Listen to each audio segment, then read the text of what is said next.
Хээг ялгах үүрэг. 3-р анги. За нэр үгэнд орсон хээгээс үйл үгэнд орсон хээг ялгая. Юмсыг нэрлсэн үг, үйл хөдлөлийг нэрлсэн үг. За торох, төрөх, хавах, нялах. Торох, төрөх, хавах, нялах.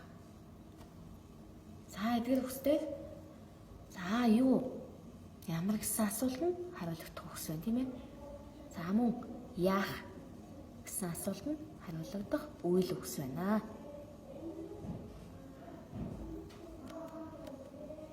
За холбоо үг бүтээгээрэй.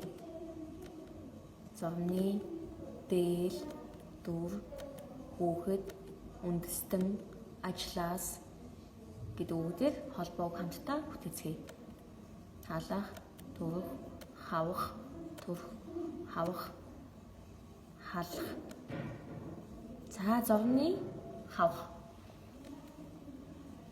Дээл хавах. Дүр төрөх. Хүүхэд төрөх. Үндэс халах үндэстэн. Ажлаас халах гэсэн холбоогийг хамтдаа бүтээлээ. За дараах өгүүлбэрийг ажиглаарай. Аав хавхаар зурм агнав. За энэ маань юу гэсэн асуултанд хариулагдаж байна? Хавх гэдэг нь зурм агнадаг хавх байх нь тийм үү? За дараагийнх нь ээж дээл хавхаар суув. За хавх гэдэг үг маань үйл хөдлөл заасан үг бахнэ. Яах вэ? Дээл хавх яах гэсэн асуултанд хариулагдаж байна. Үйл хөдлөлийг нэрлсэн хээгийн өмнө заавал их шиг бичнэ. Үйл хөдлөлийг нэрлсэн хээгийн өмнө заавал их шиг бичнэ. Жишээ нь эмчлэх, дуулгах, ялгах, бүжиглэх, ярих, явах, очих. За эдгээр үгс маань дандаа үйл хөдлөл заасан үгс байна. Үйл үгийн хээг ялгасан балархаа гişгийг гээхгүй. За эдгээрээс үйл үгийг ялгасан балархаа гişг гэдэг маань үгийн нэгдүгээр үеэс хойш орсон богийн гişгийг балархаа гişг гэж нэрлэдэг байгаа. За үйл үгийн хээг ялгасан балархаа гişгийг гээхгүй. За жишээ нь хасах, унших, бодох, өсөх, очих, сэрэх гэсэн эдгээр үгсээр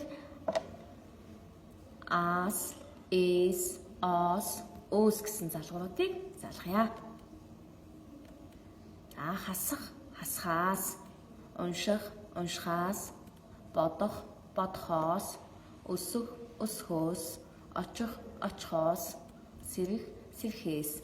За энэ үгнүүдээс харахад үйл үгийн балархаа гişгийг гээхгүй бичсэн байна.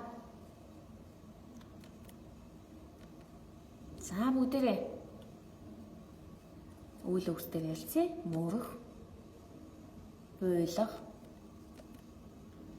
янзгаах, майлах. За эдгээр нь дандаа амьтдын тав шумаалын дуу авийг илэрхийлсэн үйл үг байна. Балархаа гişг маань гээгдэг байна. Үйл хөдлөлийг нэрлсэн үгэнд хээ залгуурыг залгаж бичцгээе. Унш, хүс, мөрөөд, бод, зур, өссө, ярилц, бич. За эдгээр үгсийг хүүхдүүдээ гэрийн даалгавартаа хамтдаа ээж автайгаа хамтраад хийцгээгээрэй. За өнөөдрийн хичээлд анхаарал тавьсанд маш их баярлалаа. Амжилт хүсье.